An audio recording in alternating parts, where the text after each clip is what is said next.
Students, today we start the sixth chapter. So in this sixth chapter we'll discuss about what is internet, world wide web, web browsers. So first we'll discuss today topic is computer networks. So what is meant by computer network? So generally computer network or networking ante two or more computers are connected together. Computer network అయితే అంటే రెండు లేదా అంతకంటే ఎక్కువ కంప్యూటర్లు పరస్పరం అనుసంధానించబడి ఉండడం, దాన్ని మనము కంప్యూటర్ నెట్వర్క్ అంటాం. Computer networking is a interconnection of two or more computers or other resources అంటే ప్రింటరు, స్కానరు, ఇవన్నీ కూడా జిరాక్స్ మిషన్, ఇవన్నీ కూడా టూ ఆర్ మోర్ కంప్యూటర్స్తో కనెక్ట్ అయ్యి ఉంటే ఇవన్నీ మనము కంప్యూటర్ నెట్వర్క్ అంటాము. సో జనరల్గా computer networking mainly used for the users allows the users to communicate with each other and share the resources. ఒకదాంతో ఒకటి కనెక్ట్ చేసుకోవడానికి మరి అంటే రిసోర్సెస్ని పెంచుకోవడానికి అనుమతిస్తుంది. ఇక్కడ రిసోర్సెస్ అంటే ఫర్ ఎగ్జాంపుల్ మన దగ్గర ల్యాబ్లో ఒకటే ప్రింటర్ ఉంది. మనకు ఫర్ ఎగ్జాంపుల్ అనుకుందాం, మన కాలేజ్లో ఒక ప్రింటర్ ఉంది. సో మనకు టూ ఆర్ మోర్ కంప్యూటర్స్ ఉన్నాయి. ఈ టూ ఆర్ మోర్ కంప్యూటర్స్ ఎక్కడి నుంచి ప్రింట్ వచ్చినా కానీ ఆ ప్రింటర్ల నుంచి ప్రింట్ రావాలి. 4-5 కంప్యూటర్లు ఉన్నాయి. ఆఫీస్లో ఒక్కొక్క ఉంది. సో ప్రింటర్ వచ్చి ప్రిన్సిపల్ సార్ రూమ్లో ఉందనుకుందాం. ఎక్కడి నుంచి ప్రింట్ వచ్చినా కానీ ఆ రూమ్లో ఉన్న దగ్గర ప్రింటర్ నుంచి మాత్రమే ప్రింట్ రావాలి. అప్పుడు మనము ఆటోమేటిక్గా ఆ ప్రింటర్ని కూడా ఏం చేస్తున్నాం, ఆల్ కంప్యూటర్స్లలో ప్రింటర్ని రిసోర్స్ యూజ్ చేసుకుంటారు. వనరులు అంటే హార్డ్వేర్ యూనిట్స్ స్కానర్ ద్వారా ఫర్ ఎగ్జాంపుల్ ఒక కంప్యూటర్లో స్కాన్ చేస్తే స్టోర్ చేస్తే అవన్నీ ఆటోమేటిక్గా అన్ని కంప్యూటర్లోకి వెళ్ళడం. సో అలాంటి పర్పస్ కోసం ఎక్కువగా నేను కంప్యూటర్ నెట్వర్క్ అనేది స్టార్టింగ్లో ఇంట్రడ్యూస్ చేయడం జరిగింది. సో దీని యొక్క అడ్వాంటేజెస్ ఏంటి? So generally main advantages are the resource sharing of data and communications. Resources sharing అంటే all the hardware parts, that is storage space కానీ, ప్రింటర్స్ కానీ, స్కానర్స్ కానీ అండ్ అదర్ రిసోర్సెస్ కానీ. సో ఇవన్నిటిని షేరింగ్ పర్పస్ కోసం share చేసుకోవడానికి అంటాము resource sharing అంటాము. రిసోర్స్ అంటే కంప్యూటర్లో ఉన్నటువంటి ఎలక్ట్రానిక్ పరికరాలు. అంటే ఫర్ ఎగ్జాంపుల్ ఇక్కడ స్టోరేజ్ స్పేసెస్ అంటే సో ఒక కంప్యూటర్లో ఉన్న ఫైల్ని అనదర్ కంప్యూటర్లో స్టోర్ చేసుకోవచ్చు. మన ల్యాబ్లో చూస్తాము. సో డేటా మొత్తం కూడా సింగిల్ కంప్యూటర్లో జరుగుతుంది. సో ప్రాసెసింగ్ డిఫరెంట్ జరుగుతుంది. అంటే అక్కడి నుంచి డేటా మొత్తం కూడా డిఫరెంట్ కంప్యూటర్స్ ఒక డేటాని అంటే ఒక కంప్యూటర్లో ఉన్న hard disk remaining computers use చేసుకుంటున్నాయి. అంటే స్టోరేజ్ స్పేస్ని షేర్ చేసుకుంటున్నాయి. ప్రింటర్స్ షేర్ చేసుకోవడానికి, స్కానర్స్ కానీ అదర్ ఎలక్ట్రికానిక్ పరికరాలని రిసోర్సెస్ని షేర్ చేసుకోవడానికి నెట్వర్కింగ్ అలో చేస్తుంది. నెక్స్ట్ షేరింగ్ ఆఫ్ డేటా అంటే the networking allows the ability of sharing of data. అంటే ఒక కంప్యూటర్లో ఉన్న డేటాని నెట్వర్క్ కనెక్ట్ చేయబడిన ఒక కంప్యూటర్లో ఉన్న డేటాని మరొక కంప్యూటర్లో ఉపయోగించు. ఒక కంప్యూటర్లో డేటా అనే పదం పడలేదు. కంప్యూటర్లో ఉన్న డేటాను మరొక కంప్యూటర్లో ఉపయోగించుకోవచ్చు. Next communication. సో నెట్వర్క్ ఒక సంస్థలోని వ్యక్తులు లేదా వారితో కమ్యూనికేట్ చేయడానికి అనుమతిస్తుంది. అంటే గ్రూప్ ఆఫ్ పీపుల్స్ని ఆర్గనైజేషన్లో పనిచేయడానికి గ్రూప్ ఆఫ్ పీపుల్ కమ్యూనికేషన్ చేసుకోవచ్చు. సో ప్రజెంట్ యూజ్ చేసే ఈమెయిల్ కానీ, వాయిస్ మెయిల్ కానీ, వీడియో కాన్ఫరెన్సింగ్ ఇవన్నీ కూడా ఇప్పుడు యొక్క కమ్యూనికేషన్స్కు నెట్వర్కింగ్ ప్రొవైడ్ చేసే కమ్యూనికేషన్సే. సో ఇవి major advantage to introduce the computer networking. స్టార్టింగ్లో నెట్వర్కింగ్ ఇంట్రడ్యూస్ చేయడానికి ఇవి main resources. Next types of networks. ఈ నెట్వర్క్స్ యొక్క టైప్స్ ఏంటి? సో జనరల్గా మనకు 3 టైప్స్ ఆఫ్ నెట్వర్క్స్ని ఇంట్రడ్యూస్ చేయడం జరిగింది. ఒకటి local area network, metropolitan area network, wide area network. So English తెలుగులో కూడా సేమ్ అదే అంటాము. లోకల్ ఏరియా నెట్వర్క్, సో దీంట్లో తెలుగులో ఇవ్వలేదు ఇంకా ఇది. Local area network, metropolitan area network, wide area network. So ఇట్లా 3 టైప్స్ ఉంటాయి. So local area network is a group of computers which belongs to the same organization within a single building or computers. For example, campus. So ఒక బిల్డింగ్లో అంటే ఒక రూమ్లో కానీ mostly ఒక రూమ్లో ఉన్నటువంటి కంప్యూటర్స్ మొత్తం ఒకదాంతో ఒకటి కనెక్ట్ అయ్యి ఉంటే that is a local area network అంటాము.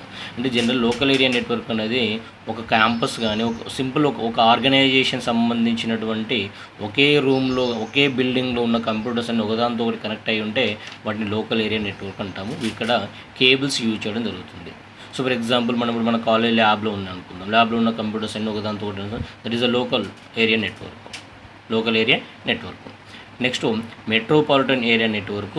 ఇది గ్రూప్ ఆఫ్ నియర్ బై ఆఫీసెస్లో ఉన్న కంప్యూటర్స్ని కనెక్ట్ చేస్తుంది. అంటే ఫర్ ఎగ్జాంపుల్ ఇప్పుడు మనకు డిగ్రీ కాలేజ్లో ఒక ల్యాన్ ఉంది, జూనియర్ కాలేజ్లో ఒక ల్యాన్ ఉంది అనుకో. సో ఆ రెండు అంటే డిగ్రీ కాలేజ్లో ఉన్న కంప్యూటర్స్ జూనియర్ కాలేజీలో ఉన్న కంప్యూటర్స్ నియర్ బై ఆఫీసెస్లలో ఉన్న దాన్ని మెట్రోపాలిటన్ ఏరియా నెట్వర్క్ అంటాము. సో జనరల్గా మనకు టౌన్లలో కానీ విలేజెస్లలో కానీ టెలివిజన్ ఉంటుంది కదా, అంటే టీవీ నెట్వర్కింగ్ ఉంటుంది కదా, దాన్ని మనము మెట్రోపాలిటన్ ఏరియా నెట్వర్క్ అంటే within the town you can say that ఒక టౌన్లో సంబంధించినటువంటి కంప్యూటర్స్ అన్న ఒక అనుసంధానం అయి ఉంటే that is the metropolitan area network అంటాము. సో ఇక్కడ మెట్రోపాలిటన్ ఏరియా నెట్వర్క్స్లో కూడా కేబుల్స్ ద్వారా కంప్యూటర్స్ కనెక్ట్ అవుతాయి. అంటే ఫిజికల్ కేబుల్స్, దాన్ని ఫైబర్ ఆప్టిక్స్ కేబుల్స్ అని, కోయాక్సల్ కేబుల్ అని, ట్విస్టెడ్ పేర్ కేబుల్ అని డిఫరెంట్ కేబుల్స్ ఉంటాయి. ఆ కేబుల్స్ ద్వారా మనము కనెక్ట్ చేసుకుంటాం కంప్యూటర్స్ని. సో నెక్స్ట్ లాస్ట్ వన్ వచ్చేసి wide area network. So wide area network అనేది టోటల్ జియోగ్రాఫికల్ ఏరియాని కవర్ చేస్తుంది. Van is a network that covers the geographical area. Geographic అంటే ప్రపంచవ్యాప్తంగా ఉన్నటువంటి ఆల్ కంప్యూటర్స్ని మనము సో ఎలాంటి జియో బౌండరీస్ లేకుండా కనెక్ట్ అయినటువంటి నెట్వర్క్ని వైడ్ ఏరియా నెట్వర్క్ అంటాము. సో జనరల్గా ఈ వైడ్ ఏరియా నెట్వర్క్లో కంప్యూటర్స్ మొత్తం కూడా మైక్రోవేవ్ ఆ సాటిలైట్స్ ద్వారా కనెక్ట్ కావడం ఉంటాయి. So for example the internet is a wide area network. Internet is a wide area network. So మన mobile phone network is a wide area network. So అంటే geography for example ఇక్కడ ఉండి మనము అమెరికాలో ఉన్నటువంటి ఒక పర్సన్తో ఫోన్ మాట్లాడుతున్నాం. సో ఇక్కడ ఉండి మనము సో యూరోప్ కంపెనీకి సంబంధించిన ఇన్ఫర్మేషన్ మనము కంప్యూటర్లో కనెక్ట్ చేసుకుంటాం. So that is a wide area network అనేది జరుగుతుంది. సో దిట్ ఈజ్ ఏ నెట్వర్క్ సంబంధించిన టైప్స్ ఏమేమి ఉన్నాయి. లోకల్ ఏరియా నెట్వర్క్ ఒక బిల్డింగ్లో ఉన్నది మాత్రమే, మెట్రోపాలిటన్ నెట్వర్క్ ఒక సిటీలో ఉన్నవి మాత్రమే, వైడ్ ఏరియా నెట్వర్క్ ప్రపంచవ్యాప్తంగా ఆల్ కంప్యూటర్స్ కనెక్ట్ అయి ఉంటే that is a wide area network అంటారు. So this is a brief introduction of the computer network. So దీంట్లో last time local area network, wide area network ఎగ్జామ్లో అడగడం జరిగింది. అంటే 10 marks క్వశ్చన్లో ఫోర్ పాయింట్స్ ఇవ్వడం జరిగింది. లోకల్ ఏరియా నెట్వర్క్ ఒకటి, వైడ్ ఏరియా నెట్వర్క్ ఒకటి, యూఆర్ఎల్ ఒకటి, ఐపీ అడ్రస్ ఒకటి, 4 క్వశ్చన్స్ అడిగింది. అందులో ఒకదానికి 2 మార్క్స్ ఉంటాయి. Next concept of internet and applications of internet. So మరి నెట్వర్క్ కాన్సెప్ట్ ద్వారా మనకు ఇంటర్నెట్ అనేది రావడం జరిగింది. ఈ నెట్వర్కింగ్ ద్వారానే ఇంటర్నెట్ అనేది యూజ్ చేయడం జరిగింది. సో ఎప్పుడైతే ఒక కంప్యూటర్లో ఉన్నటువంటి ఒక ఆర్గనైజేషన్లో ఉన్నటువంటి నెట్వర్క్ కంప్యూటర్స్ మాత్రమే కనెక్ట్ అయ్యి ఉంటుంది నెట్వర్క్ అని చెప్తున్నాం. సో మరి ఇట్లా ప్రపంచవ్యాప్తంగా ఉంది వరల్డ్ వైడ్లో so every organisation have a network. So all networks అన్నీ ఒకదాంతో ఒకటి కనెక్ట్ అయి ఉంటే that is the internet. So you can say that internet is a network of network. Network of network. Network of network అంటే ఇక్కడ మనకంటే so network అంటే 2 or more computers connect చేయండి. బట్ 2 or more నెట్వర్క్స్ కలిస్తే that is the internet అవుతుంది. 2 or more computers కలిస్తే that is the network. 2 or more నెట్వర్క్స్ని connect చేస్తే that is the internet. 2 or more నెట్వర్క్స్ని కనెక్ట్ చేస్తే that is the internet. So ఈ internet so world వైజ్గా ఉన్నటువంటి గ్లోబల్గా ఉన్నటువంటి మిలియన్స్ ఆఫ్ కంప్యూటర్స్ని కనెక్ట్ చేసుకోవడం జరుగుతుంది. సో మరి ఈ ఇంటర్నెట్ని the computers on the internet are connected by cables or wireless. Cables ద్వారా కనెక్ట్ చేసుకోవచ్చు, వైర్లెస్ ద్వారా కూడా కనెక్ట్ చేసుకోవచ్చు. సో జనరల్గా ఇంటర్నెట్ మెయిన్ యూజ్ ఏంటంటే స్టార్టింగ్లో ఇంట్రడ్యూస్ చేసినప్పుడు ఇన్ఫర్మేషన్ షేరింగ్ కోసం యూజ్ చేయడం జరిగింది. సో ఇంటర్నెట్ అనే కాన్సెప్ట్ ఎక్కడ గుర్తుపెట్టుకోండి. ఇంటర్నెట్ అనే కాన్సెప్ట్ ఎక్కడ స్టార్ట్ అయిందంటే యుఎస్ఏ మిలిటరీ వాళ్ళు అంటే అమెరికా వాళ్ళు వాళ్ళ డిఫెన్స్ సిస్టంలో మిలిటరీ సిస్టంలో వాళ్ళకి ఇన్ఫర్మేషన్ షేర్ చేసుకోవడానికి వాళ్ళు ఒక ప్రాజెక్ట్ స్టార్ట్ చేశారు. అడ్వాన్స్డ్ రీసెర్చ్ ప్రాజెక్ట్స్ ఏజెన్సీ ఆర్పా అనేది ఉంటుంది. ఆర్పా నెట్. సో వాళ్ళు ఇంటర్నెట్ని ఇంట్రడ్యూస్ చేయడం, అందుకని ఇనిషియల్గా దీన్ని ఆర్పా నెట్ అనడం కూడా జరిగింది. ఆర్పా నెట్ అనేది. సో ఇక్కడ దీంట్లో కూడా ఇంటర్నెట్ ఉంది, INTERNET ఇంటర్నెట్ అనే వర్డ్ ఉంది. ఇంటర్నెట్ అనేది ఇంటర్ నెట్వర్కింగ్ అని అర్థం అన్నట్టు. నెట్ అంటే ఇక్కడ నెట్వర్కింగ్, ఇంటర్ నెట్వర్కింగ్. ఇంటర్ అంటే ఇక్కడ వరల్డ్ మొత్తంలో ఉన్నటువంటి కంప్యూటర్స్ అన్నింటినీ కనెక్ట్ చేసుకుంటుంది. That is the inter networking అంటే జరిగింది. So that is about the internet. దీని యొక్క అప్లికేషన్స్ ఏంటంటే ప్రజెంట్ సిచ్యువేషన్లో ఈ ఇంటర్నెట్ ఎక్కడ యూజ్ చేస్తున్నామంటే సో మనకు తెలుసు చాలా ప్లేసెస్లో యూజ్ చేస్తున్నాము. సో ఇక్కడ మోస్ట్గా సింపుల్గా ఒక 5-6 బ్రాడ్ టాపిక్స్ ఇవ్వడం జరిగింది.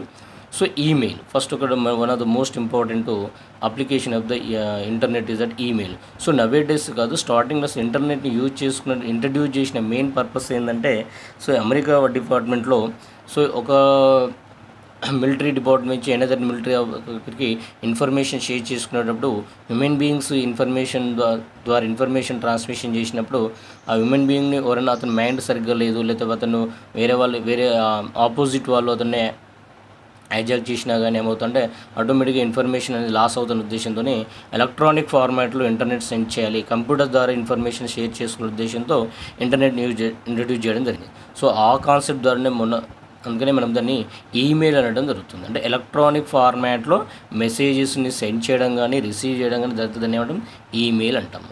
So the initially email was internet was introduced for sending and receiving the messages.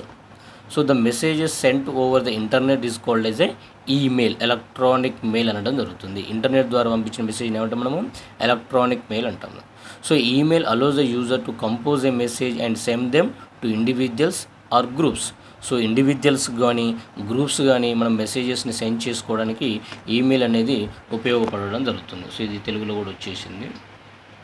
So ఇంటర్నెట్ను సమాచారమును ఇతరులకు పంపడానికి మరియు ఇతరుల నుండి స్వీకరించడానికి ఉపయోగపడుతుంది. సో ఇంటర్నెట్ ద్వారా పంపించిన సందేశాన్ని ఈమెయిల్ అంటారు. సో ఈమెయిల్ ఒక సందేశం అంటే ఇక్కడ మెసేజ్ని కంపోజ్ చేయడానికి మరియు ఒక వ్యక్తి లేదా సమూహాలకు ఆ సందేశాన్ని పంపడానికి ఉపయోగిస్తారు. ఒక ఇండివిజువల్ పంపొచ్చు లేదా గ్రూప్ ఆఫ్ పీపుల్స్ అందరికి కూడా ఎట్ ఏ టైం పంపించడానికి ఈమెయిల్ సర్వీస్ అనేది యూజ్ చేయడం జరుగుతుంది. Next one instant messaging. So instant messaging అంటే మీకు ఇన్స్టాంట్ అంటే ఇమ్మీడియట్గా మెసేజ్ వెళ్ళిపోవడం.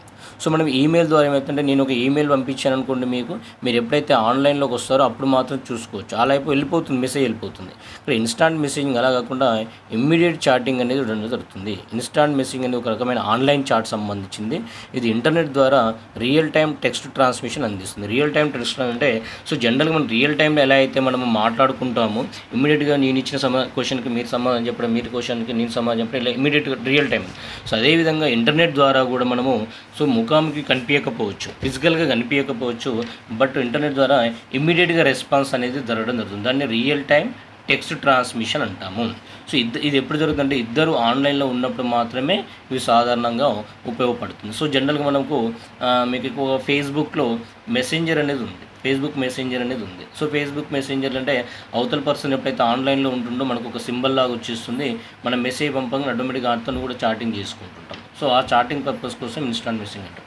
సో కొంతమంది డౌట్ రావచ్చు, సార్ వాట్సాప్ కూడా ఇన్స్టాంట్ మెసేజ్ అని. వాట్సాప్ ఇన్స్టాంట్ మెసేజ్ కాదు, ఎందుకంటే వాట్సాప్ అవతల పర్సన్ ఆన్లైన్లో లేకుండా నువ్వు మెసేజెస్ పంపించచ్చు. ఇక్కడ ఇన్స్టాంట్ మెసేజింగ్ అంటే ఇద్దరు ఆన్లైన్లో ఉంటేనే మెసేజ్ ట్రాన్స్మిషన్ చేయాలి. యాహూ మెసెంజర్, గూగుల్ హ్యాంగ్అవుట్స్ అనేది ఇన్స్టాంట్ మెసేజెస్ అన్నట్టు. సో ఒకసారి ఇంగ్లీష్ చూడండి. Instant messaging or the short messages sent and read in real time మెసేజింగ్లో సెండ్ చేయడం, రీడ్ చేయడాన్ని మనము ఇన్స్టాంట్ మెసేజింగ్ అంటాము. So these are generally used when both people are online. ఇద్దరు కూడా ఆన్లైన్లో ఉన్నప్పుడు మాత్రమే ఇది ఎక్కువగా యూజ్ చేయడం జరుగుతుంది. Instant messaging allows to converse more quickly and easily than email. So ఈమెయిల్తో కంపేర్ చేసుకున్నప్పుడు వెరీ ఫాస్ట్గా డాటా అనేది ట్రాన్స్మిషన్ అవుతుంది. సో జనరల్గా examples of instant messages are Yahoo Messenger, Google Hangouts, Facebook Messenger, ఇవన్నీ కూడా ఇన్స్టాంట్ మెసేజ్కి ఎగ్జాంపుల్స్. Next shopping. సో మనం అందరికీ తెలుసు, మనం ప్రైవేట్ డేస్ ఆన్లైన్లో పర్చేజ్ చేస్తున్నాము, ఆన్లైన్లో పర్చేజ్ చేస్తున్నాము. అంటే మనకు ఏదైనా ఒక ప్రోడక్ట్ కావాలనుకో, ఫర్ ఎగ్జాంపుల్ ఒక మొబైల్ కొనాలనుకోండి, సో గూగుల్లో వెతుకుతున్నాము, ఎలాంటి ఫీచర్స్ ఉన్నాయో వెతుకుతున్నాము, దానికి సంబంధించిన కంపెనీస్ ఏమున్నాయో వెతుకుతున్నాము. సో ఆన్లైన్లో బై చేస్తున్నాం, ఈవెన్ ఆన్లైన్లో కూడా పేమెంట్ చేస్తున్నాం. సో దాన్ని మనము ఈ షాపింగ్ అంటాం, ఎలక్ట్రానిక్ షాపింగ్ అనడం జరుగుతుంది. So user can shop through internet ద్వారా షాపింగ్ చేయొచ్చు. So users can search required product, మనకు అవసరమైన ప్రోడక్ట్ని సెర్చ్ చేసుకుంటాము. కెన్ ఆర్డర్ ప్రొడక్ట్స్, మనం సెలెక్ట్ చేసుకున్న ప్రోడక్ట్స్ని ఆర్డర్ చేసుకోవచ్చు. And also can pay online. So this is called as ఈ షాపింగ్ అనడం జరుగుతుంది. సో యూజర్ ఇంటర్నెట్ ద్వారా షాపింగ్ చేయవచ్చు, యూజర్కి అవసరమైన వస్తువులను సెర్చ్ చేయవచ్చు, ఎంపిక చేసుకున్న వస్తువులను ఆన్లైన్లో ఆర్డర్ చేయవచ్చు, మరి ఆన్లైన్లో డబ్బులు చెల్లించవచ్చు. సో దీన్ని ఏమంటే మనం ఈ షాపింగ్ అంటాం. సో మరి ఈ షాపింగ్ అనేది ఈ కామర్స్లో ఒక పార్ట్. ఈ కామర్స్ అంటే ఎలక్ట్రానిక్ కామర్స్. ఇంటర్నెట్ ద్వారా వస్తువులను కొనడము లేదా అమ్మడమును మనము ఈ కామర్స్ అనడం జరుగుతుంది. Ecommerce is an electronic commerce. So buying or selling products through internet. So ఇక్కడ కూడా ఇంటర్నెట్ ద్వారా మాత్రమే ఈ కామర్స్ అనేది జరగడం జరుగుతుంది. Next social networking. So social networking గురించి మనకు చెప్పడం అవసరం లేదు. సో ఇప్పుడు మనకు అందరికీ కూడా జియో మొబైల్ ఫోన్స్లో నెట్ ఎక్కువగా డాటా ఫెసిలిటీ వచ్చిన తర్వాత, జియో వాళ్ళు ఇచ్చిన తర్వాత ఎక్కువ సోషల్ నెట్వర్కింగ్ అనేది ఇంక్రీజ్ అయింది. సో సోషల్ నెట్వర్కింగ్ ఏంటంటే ఒకేసారి చాలామంది వ్యక్తులతో కనెక్ట్ అవ్వడము మరియు సమాచారాన్ని షేర్ చేసుకోవడం సులభతరం చేసినవి. So for example WhatsApp group కూడా మన సోషల్ నెట్వర్కింగ్, ఒకేసారి ఎంతమందికైనా మనము సెండ్ చేసుకోవచ్చు మన ideas. So Facebook, Twitter, WhatsApp, ఇవన్నీ కూడా ఇంటర్నెట్ అందించినటువంటి social networking applications. Social networking means networks makes it easier to connect and share with many people at a time. ఒకేసారి ఎంతమందితో మన ఇన్ఫర్మేషన్ని షేర్ చేసుకుంటాం. Next nowadays online education also one of the application of the internet. So most of the websites provides the online education through internet ద్వారా online education provide చేస్తుంది. So అక్కడ మాత్రము students వాళ్ళ ఓన్గా వాళ్ళకి ఏ టాపిక్ గురించి ఇన్ఫర్మేషన్ కావాలో సెర్చ్ చేసుకోవాలి, వాళ్ళు సొంతంగా చదువుకోవాలి, సొంతంగా నేర్చుకోవాల్సి ఉంటుంది. దాన్ని మనము లెర్నింగ్ అని కూడా అనడం జరుగుతుంది. ఆన్లైన్ ఎడ్యుకేషన్ ప్రస్తుతం చాలా వెబ్సైట్లు ఇంటర్నెట్ ద్వారా ఆన్లైన్ విద్యను అందిస్తున్నాయి. విద్యార్థులు ఏదైనా అంశాన్ని సొంతంగా సెర్చ్ చేసుకొని, అక్కడ సెర్చ్ అనే పదము ఇంగ్లీష్ పదము శోధించుకోవడం అర్థం వస్తుంది తెలుగులో. సో ఇంకా అది కొద్దిగా డిఫరెంట్ మీనింగ్ ఉంటుంది కానీ, అంటే కొద్దిగా డిఫరెంట్గా ప్రొనౌన్సియేషన్ ఉంటుంది కనుక సెర్చ్ అనే వర్డ్ ఇవ్వడం జరిగింది. చదవచ్చు మరి నేర్చుకోవచ్చు, దీన్ని లెర్నింగ్ అని కూడా అంటారు. ఇవి ఒక కామన్గా మనకు రోజు కళ్ళ ముందు కనిపించేటటువంటి అప్లికేషన్స్ ఇక్కడ ఇవ్వడం జరిగింది. సో ఇవి ఇంటర్నెట్ అప్లికేషన్స్. జనరల్గా ఇది important questions, internet applications of internet. So దీంట్లో ఏదైనా ఒక టాపిక్ షార్ట్ క్వశ్చన్ వచ్చు. Last time instant messaging short question రావడం జరిగింది. సో ఇవి నోట్స్ రాసుకోవాలి. అప్లికేషన్స్ ఆఫ్ ఇంటర్నెట్ అంటే ఏంది, ఇంటర్నెట్ అప్లికేషన్స్ అంటే ఏంది అనేది నోట్స్ మాత్రము ఈరోజు రాసుకోవాలి అందరూ. ఇది తెలుగు నోట్స్, ఇంగ్లీష్ నోట్స్.